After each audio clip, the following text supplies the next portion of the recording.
Assalamu alaikum students, welcome to the lecture 2 of engineering drawing and graphics.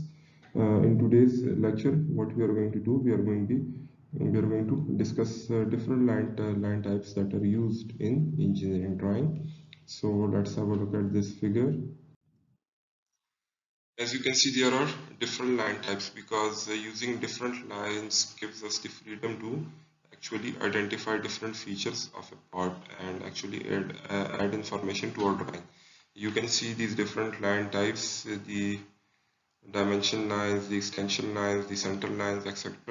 So what we are going to do, we are going to go through all of them one by one and see what their function is and what they do and what they actually represent on the drawing. So let's start. The first type is the outline. It is also called the object line or the visible line. So there are three names for this particular line, and this line is used to describe the shape of the object, the outer shape of the object, the actual shape of the object. And what you are going to do, you are going to use the HB pencil, your HB pencil you are going to use your HB pencil to draw these visible lines. So as you can see, these are the object lines. These continuous lines are the object lines. And to draw them correctly, you have to be sure that there are no spaces at the corner. So this is correct because there is no space in the corners, and this is incorrect because there is the space in the corner, because when you are drawing the outer geometry of the object, so you don't want to have any empty spaces between the lines. You want them to be continuous. Similarly, if you are going to draw a line with an arc, so make sure that the arc is continuous. There are no irregularities, as you can see right here. This is incorrect. Similarly, for this, they should not intersect as well. It should be perfectly aligned like this. So this is the our object line, our outline, or our visible line that is used to draw the outer shape of the object, the actual shape of our object. So now let's move on to the next type. Dashed line. This type of line is used to show the invisible attributes of an object. As you remember, when we talked about the front view, the top view, and the side view in the introductory lecture, so what we did, we actually saw that these views are actually 2D images. They are actually 2D projections of a 3D object. So in some 2D projections, we cannot see a certain feature. So if you cannot see a certain feature in a one, let's say, front view, but that feature is there in the actual 3D object. So what we will do, we will draw that with the help of a dashed line like this. As you can see in this drawing, if we take the example of this drawing here, as you can see, if I am looking from here, so if I project this view onto a plane, so what I will get a view like this. I will get a rectangle, but here there is a slot, there is a rectangular slot as well. So to represent this slot in this 2D image, what I will do, I will use these dashed lines. So if you are looking from this direction, you will actually project that on the plane, and you will get this view. You will get a rectangle where this rectangle shows the outer surface of this object. This is the outline, as we previously described in the previous slide. This is the outline, and this right here is the dashed line, or the hidden line, the dashed line that is used to represent this slot, that there is actually a feature here that is hidden from us in this particular view. So this is why these dashed lines are used. And what you are going to do, these are thin lines, so you are going to use 2H pencil, to draw these lines. Next is the center line, and center line is used to identify the center of the circles and the center of arcs or any spherical shapes like this, and they are thin long chain lines composed of alternately long and a dot. So here, if you can see here, this is the circle. This, as you can see, this is a circle, and to represent the center of a circle, the center line will look like this. So if you are drawing a circle like this, so to represent the center of the circle, you will actually put a cross in the center of the circle, and then four lines will extend out of the boundary of the circle to represent the center of the circle. So this is the center line, and you can also represent arcs. You can also represent arcs by using these lines. As you can see, the arcs will be represented a bit differently. It will be started with a cross, then followed by a dot, and then by a long line in case of arcs.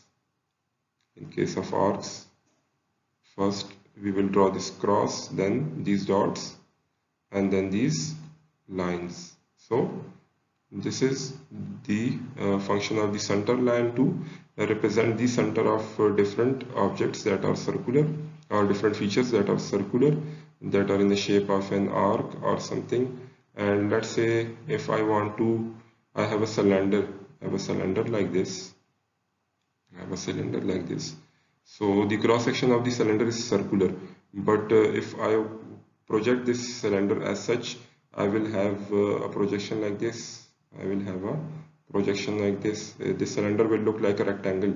So to represent the center of this cylindrical object, I will use a center line like this, a long line, a dash, then a long line, then a dash, and then a long line. So to represent the axis of circular objects, we also use the center line, and they are slightly, as mentioned in this point, they are slightly extended beyond the actual outline of an object. As you see right here, that this is the outline, this is the outline, and these lines are actually extending beyond this outline. Similarly here, as you can see, these lines are extending beyond the outline of this feature. Same is the case here and here, and you are going to use your 2H pencil for these lines.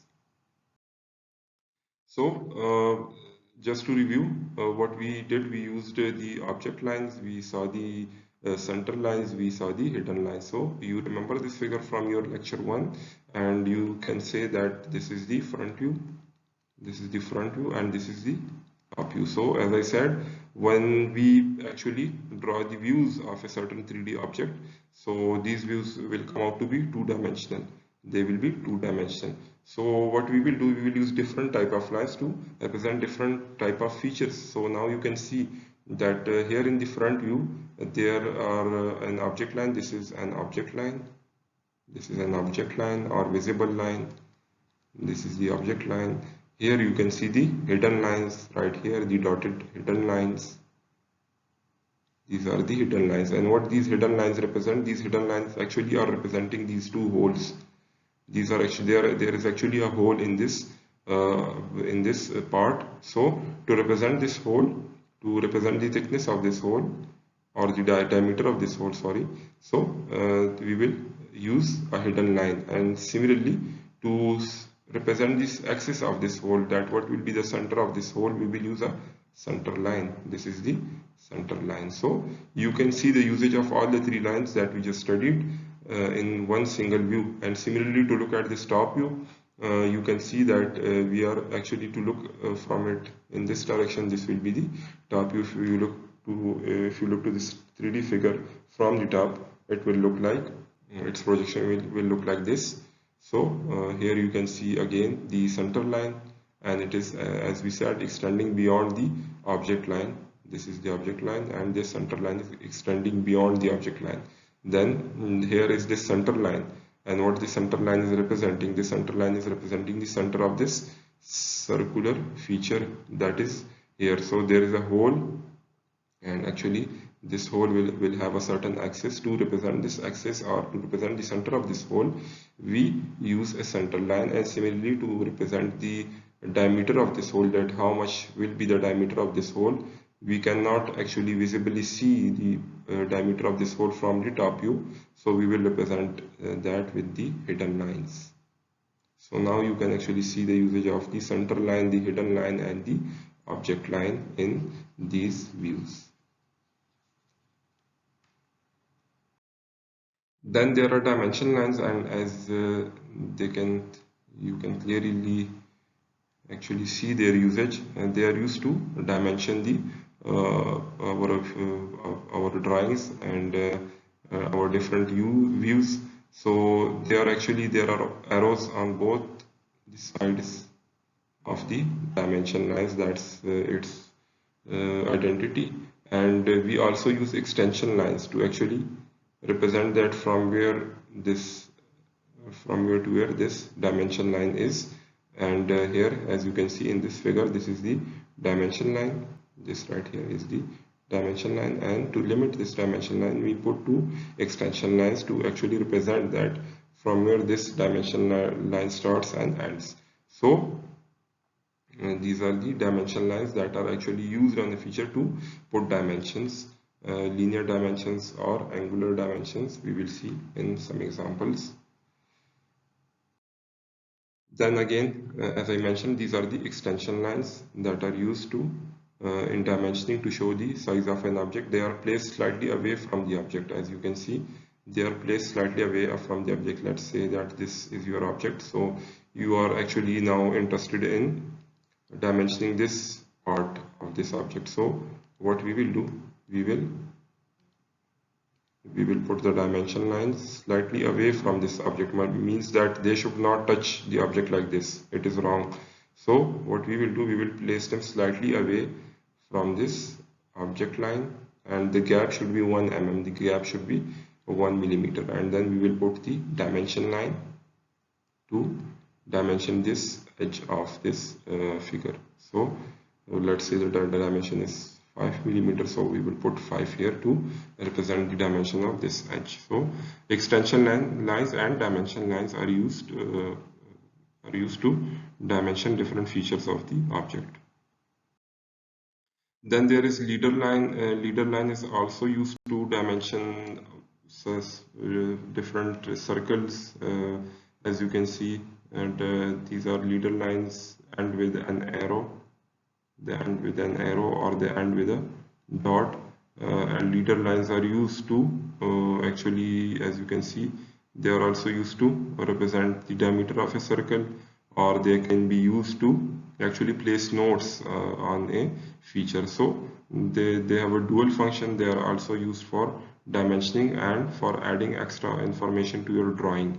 As you can see right here, that here the leader line starts from the object line. It starts from the object line and it with an arrow, and it goes like this and then finishes like this. So when it finishes where it finishes, then we put the note there.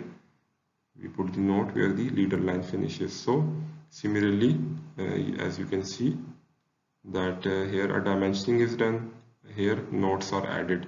So in case of dimensioning, the leader line starts from the object line, and where it ends, there we put the dimension of that feature. So it is normally used to dimension the arcs and circles in your views, and they can also be used to actually they can start from inside the object as well. And when they start from inside the drawing, like here you can see it is telling us about different dias of this feature. So it is a circular feature. This feature is a circular feature. There are actually cylindrical feature.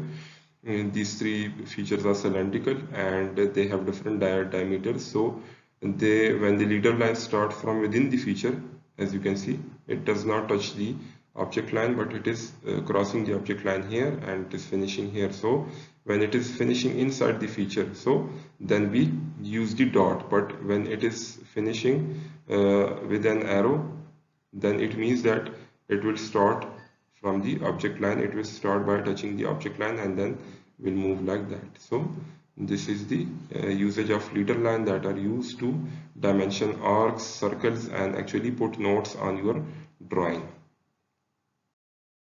Now here we can see the different examples of the lines that we just covered. You can see the dimension lines, extension lines, and the leader line as we discussed. So again, this is the object, this is the front view, And this is the top view, and as we discussed earlier, now we have also added dimensions to actually represent the different line types that we studied. So this is the dimension line right here, this is the extension line. As we studied, they are used to actually dimension the features, and as you see, they are here representing the center to center difference, the center to center distance between these two holes.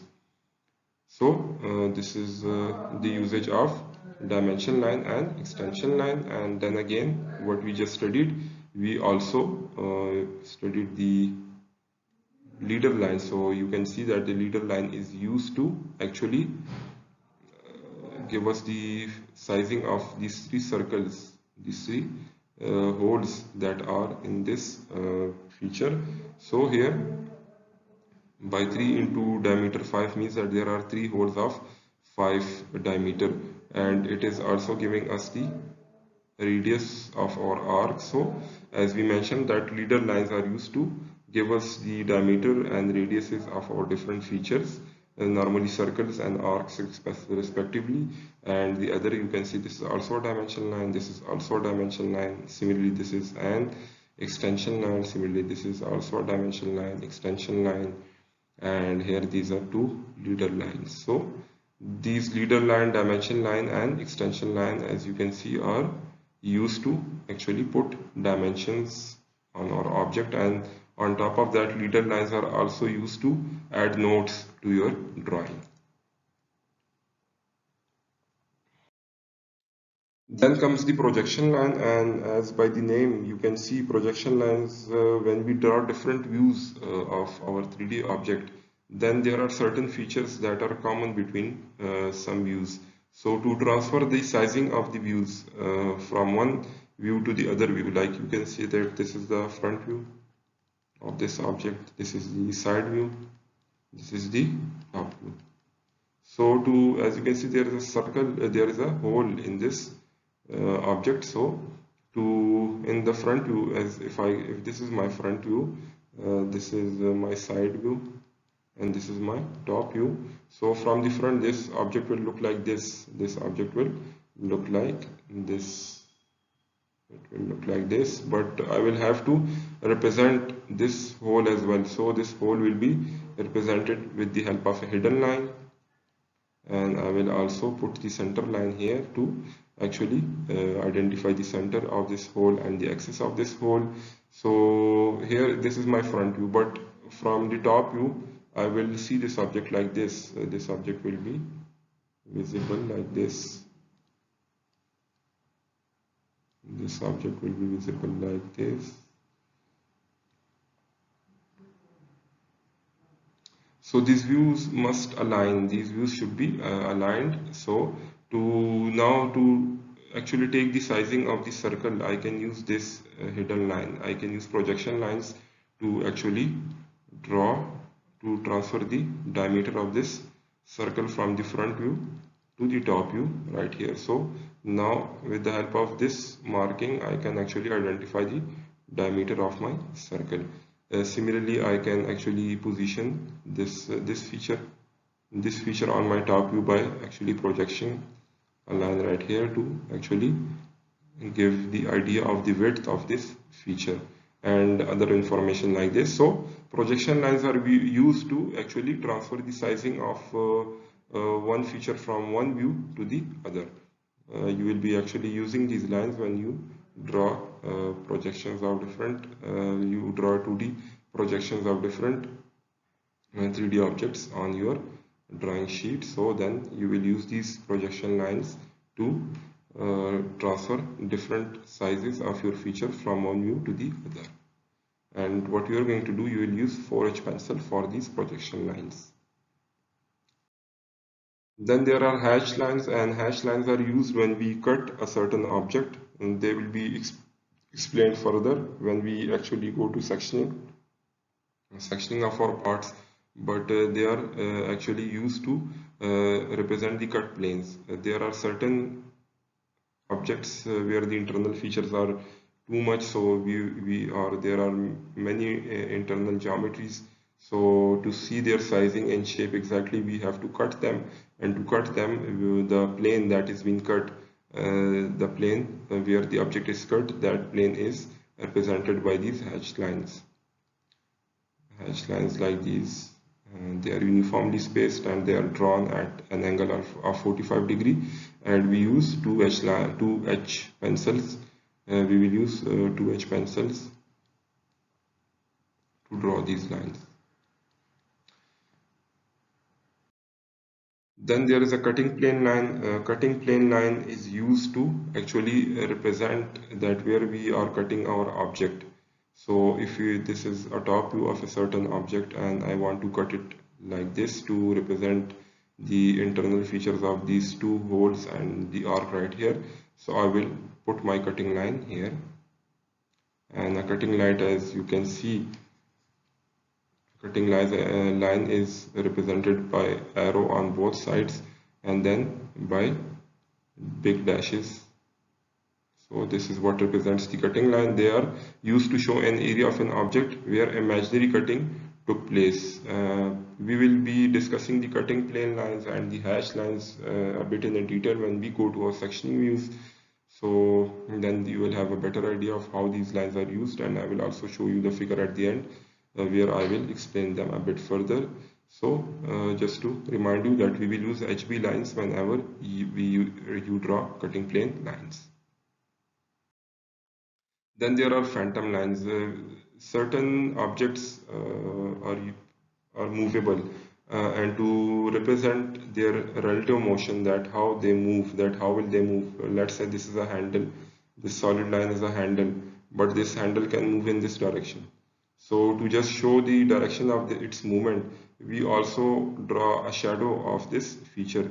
And to draw a shadow of that feature, we use phantom lines, and phantom lines are thin lines with a long dash, then two dashes, then a long dash, then two dashes, then a long dash. So this is the usage of the phantom line to show the alternate position of a certain object, and this is why it's used to show that how that part is going to move, that if this is a part, it's going to move in this direction. So to represent its alternate position, we use phantom line, and we will use HB pencil to draw these lines. Then there are break lines, and break lines are used to actually show elongated parts. There are certain features, like say, like if you are going to draw a very long pipe on your drawing, so just to represent that a pipe is of very long length, we use break lines. And break lines are of two types. There are long break lines, they are in zigzag shape like this, and there are short break lines, they are in a form of a curve like this. As you can see, this is the long break line and this is the short break line. So they are used to shorten the view of a long part, and we will use HB lines to represent them on our drawing. Then there are construction lines. Construction lines are very lightly drawn, and as you can see that construction lines, that they actually help us draw the line, the shape of our actual objects. So here you can see that this grid right here is made up of construction line. This grid will help you by drawing this feature. So they are used to actually draw this feature, and what we are going to do, we are going to use 4H pencil to draw these lines. So there are construction lines, and 4H pencil will be used to draw these lines, but what you are going to do, you are going to use them when you take your A1 sheet or your A4 sheet, sorry, A1 sheet or your A4 sheet, and when you will use these sheets to actually draw views of a certain 3D object. So what we will do, you will use these construction lines by using 4H pencil to actually divide this sheet into equal parts, so you can actually draw your different views.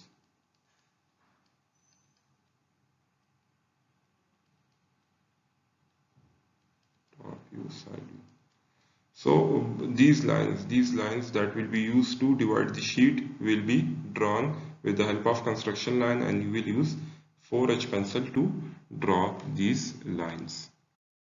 Now, we saw that figure at the start of the lecture, and now we'll go through it again at the end of the lecture.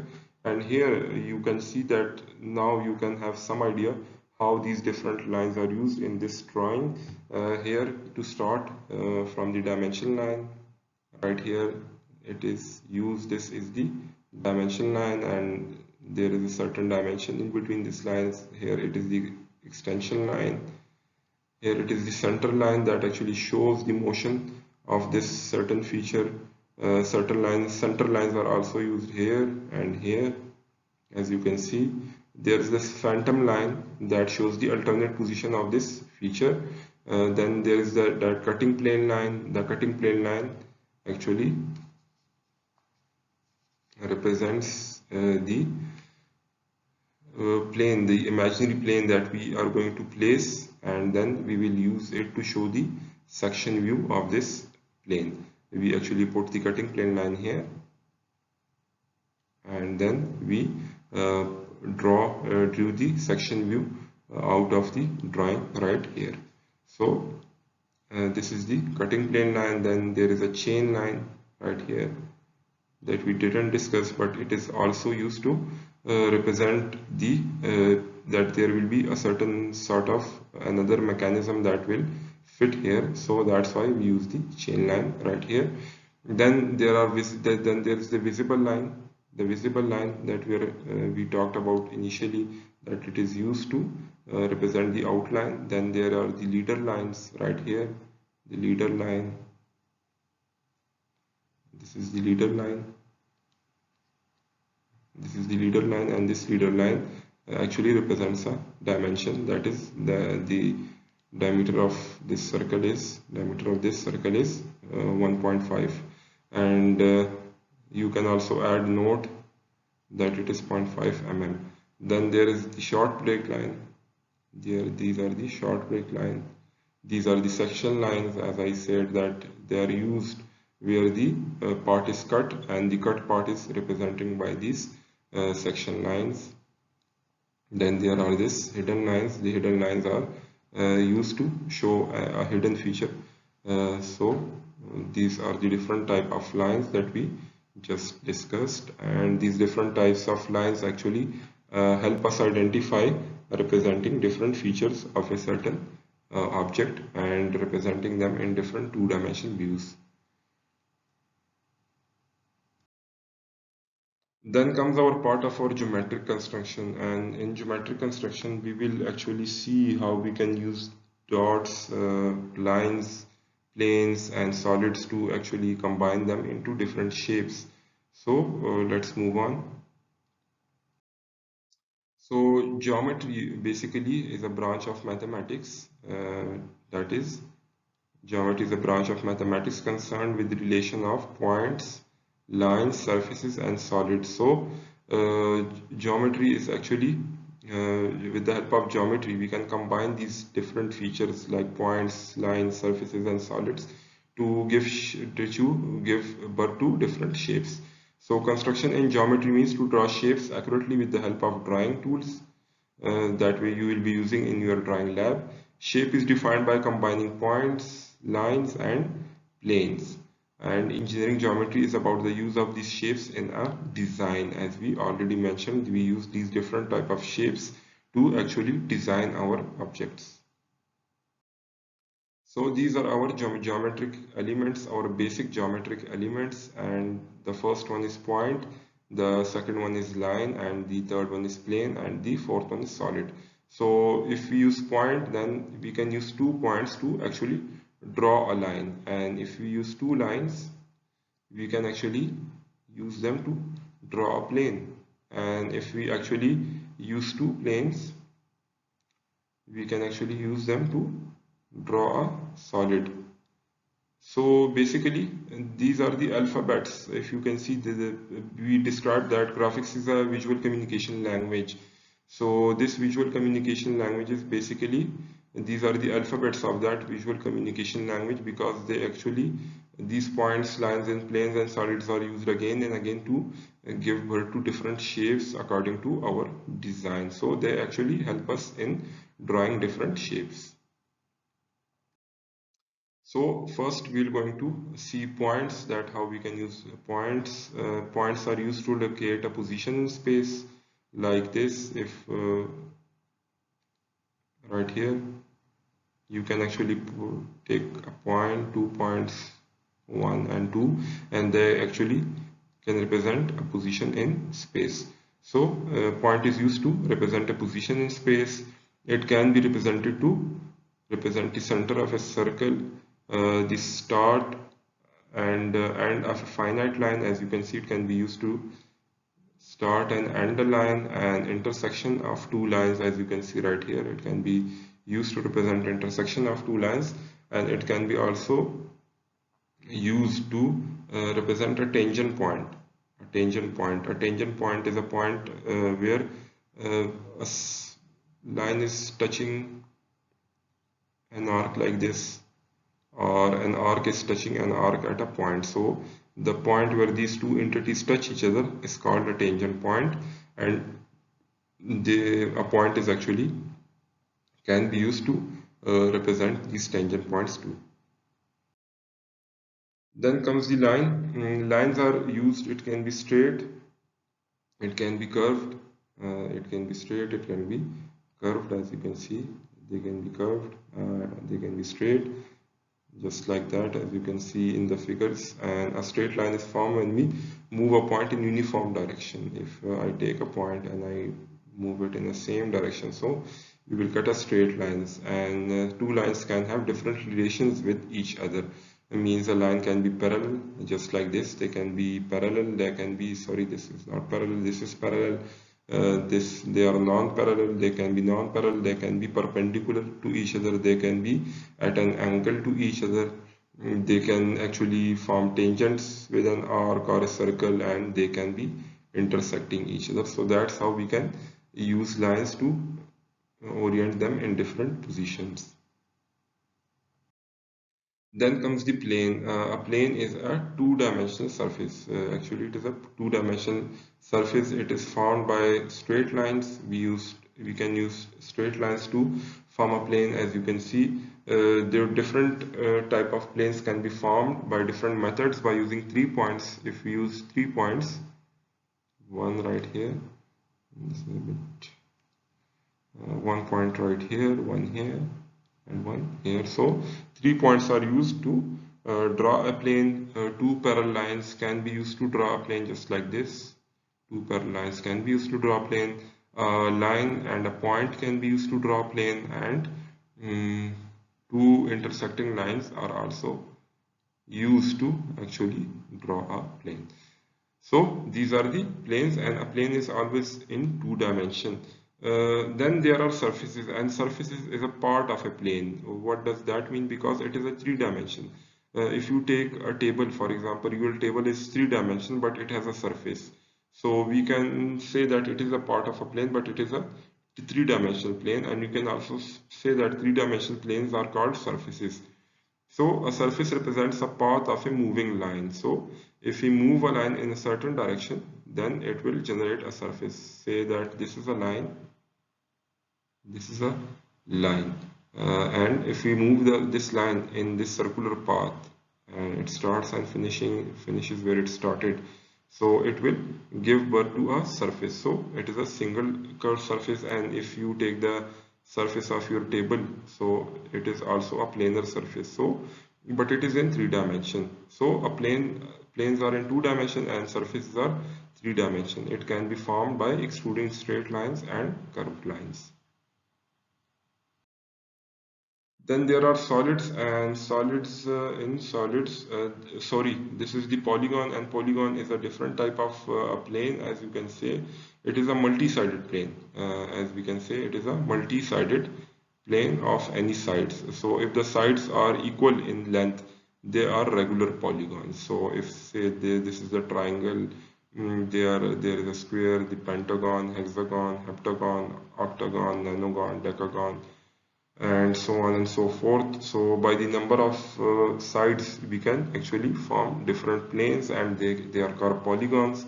And we actually need three lines to draw a triangle, and if we keep adding on lines, then we will get different type of polygons. So as they said, if the sides are equal in length, they are called regular polygons. So if the lengths of these three sides of the triangle are equal, then it will be a regular triangle. If it is similarly in square, they are equal, but in case of pentagon, if they are equal, then they are called a regular pentagon, and so on and so forth.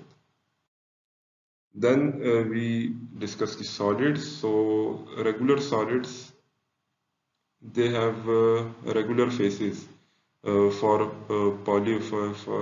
have regular polygons for faces. So they have two types. Regular solids have regular polygons for faces. As we can say that regular polygons, by regular polygons we mean that all their sides lengths are equal, and if we form faces by using these regular polygons, then we can actually develop two type of solids. Ones are called prisms. So in prisms, as you can see, the top and the bottom surface is a regular polygon. They have two parallel surfaces. So if you can see right here in this diagram, this is a surface and a top surface and a bottom surface. So these are two parallel surfaces. And then similarly there are parallel surfaces, lateral surfaces. This is the front face, this is the back face, this is the right face, this is the left face. So there are top and bottom surfaces that are parallel to each other, and then there are lateral surfaces. So if the top and bottom surface is a regular polygon, then we can say that, or irregular polygon, then we can say that it is a prism. And just like this, it is a right rectangular prism. This is a right hexagonal prism. So these are the prism, but prism is the one which have regular polygon for top and bottom surfaces, or an irregular polygon for a top and bottom surfaces, and then we have the lateral faces, the side faces. So they are called prisms. And then there comes the pyramids. Pyramids are used. Pyramids have a base, and then these lateral surfaces combine at a point like this.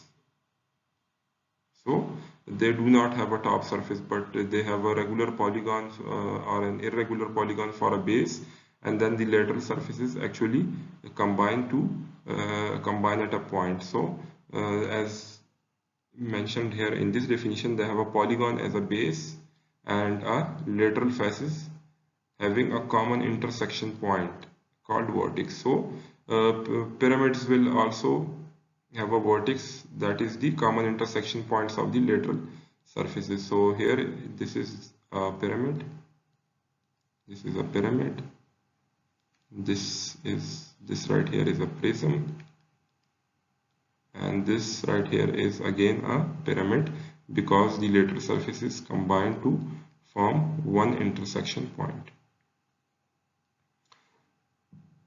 So these are the types of solids. So up until now in this lecture we covered different line types, and we saw that how we are going to use their different line types to actually represent different features on our drawing. And then we actually defined that we use actually geometry to draw to give birth to different shapes, and then we saw some basic geometric elements. That was the point, the line, the plane, and the solid. So we actually then saw that how a point can be used, how a line can be used, how a plane can be used, and how there are different type of solids. And in solids we saw that there are two types of solid. One is a prism that have a top and bottom face of a polygon, and lateral surface 2 of a polygon. And in case of pyramid we have actually one bottom face and lateral faces in which they actually intersect at one common point called the vertex. So this is the difference between prisms and pyramids. There are some exercises in this lecture in the coming slides, so you are advised to do them by yourself. And as our previous lecture, there is also a question at the end, so I hope you will find its answer in the coming lecture, and we will have some useful discussion about that. So kindly go through the remaining slides, solve those uh, problems that are given in the remaining slides. They are actually given with instructions that how you are going to solve them, how you are going to do them, and then at the end there is a question. So please go and find its answer so that we can discuss in the coming lecture.